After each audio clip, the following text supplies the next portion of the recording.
Saykha જીઆઈડીસીની CETP લાઇનમાં ભંગાણ, કેમિકલયુક્ત પાણીના કારણે પર્યાવરણ અને આરોગ્ય પર ગંભીર ખતરો. ભરૂચ જિલ્લાના વાગરા તાલુકાની સાયખા જીઆઈડીસી ખાતે આવેલ કોમન ઇન્ફ્લુએન્ટ ટ્રીટમેન્ટ પ્લાન્ટ લાઇનમાં છેલ્લા ઘણા સમયથી સતત ભંગાણ પડતા જીઆઈડીસીમાં ભારે જળ પ્રદૂષણની સ્થિતિનું સર્જન થયું છે. ઔદ્યોગિક એકમોમાંથી નીકળતું કેમિકલયુક્ત અને રાસાયણિક પ્રવાહી ટ્રીટમેન્ટ વિના ગમે ત્યાં વહી રહ્યું છે, જેના કારણે પર્યાવરણ તથા જન આરોગ્ય સામે પણ ગંભીર ખતરો ઊભો થયો છે. જીઆઈડીસી વિસ્તારનું પ્રદૂષિત પાણી ખાડીઓમાં, વરસાદી નાળાઓમાં તેમજ આજુબાજુના ખેતરોમાં ફેલાઈ જતા ભૂતકાળમાં પણ અનેક પશુઓના મૃત્યુ પણ થઈ ચૂક્યા છે. તદુપરાંત આ પાણી ભૂગર્ભ જળમાં ભળતું હોવાથી અનેક ગંભીર પરિસ્થિતિઓ ઊભી થઈ શકે છે. સ્થાનિક રહેવાસીઓ અને કામદારોમાં શ્વાસની તકલીફ, ચામડીના રોગો અને આંખોમાં બળતરા જેવી અનેક આરોગ્ય સંબંધિત સમસ્યાઓ પણ ઊભી થઈ રહી છે.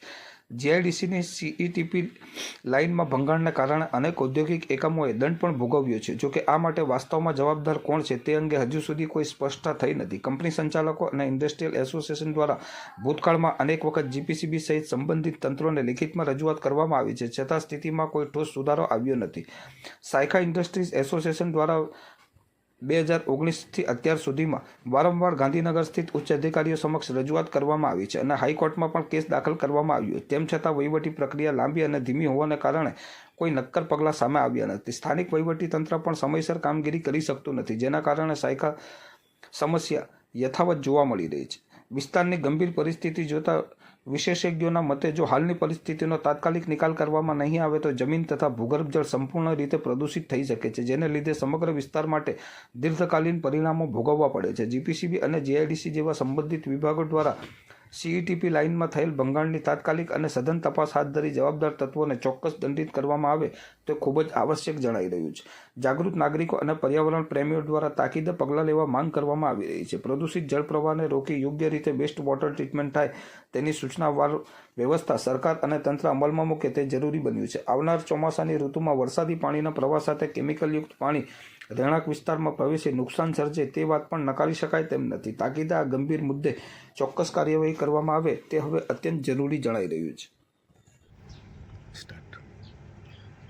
આપણે જેમ કીધું ને, જે ઇશ્યુઝ છે અત્યારે હાલ જીઆઈડીસીની અંદર, જે સ્ટ્રોમ વોટરની અંદરથી જે લીકેજ થાય છે કેમિકલવાળું પાણી, સો બેઝિકલી એસોસિએશન બી એનાથી અવેર છે. અમે લોકોએ ઘણી બધી જગ્યાએ એનું રજૂઆત બી કરેલી છે અને એનું કારણ એવું છે કે જે તે સમયે જે પાઇપલાઇન નંખાઈ એ બહુ ડીપમાં નાખેલી છે અને અનબેલેન્સ થવાના કારણે એ ત્યાં આગળ લીકેજ થઈ જાય છે અને લીકેજ થવાના કારણે આ પ્રોબ્લેમ આવે છે.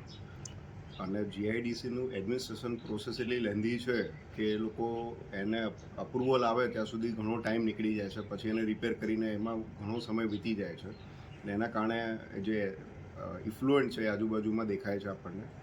અને સાયખામાં ઇન્ફ્રાસ્ટ્રક્ચર રિલેટેડ ઇશ્યુઝ ઘણા છે અને અમે લોકો 2019થી જીઆઈડીસી સાથે અને સરકાર સાથે આની રજૂઆતો કરીએ છીએ. ઇવન અમે લોકો હાઈકોર્ટમાં બી કેસ કરેલો છે કે જેથી કરીને થોડું સ્પીડઅપ થાય અને જે તે ડિસિઝન જલ્દીથી જલ્દી લેવાય, કારણ કે અધિકારી બધા સપોર્ટ કરે છે પણ એડમિનિસ્ટ્રેશન પ્રોસેસ જે લેન્ધી છે એના કારણે થઈને આ બધો ટાઈમ વધારે લાગી રહ્યો છે.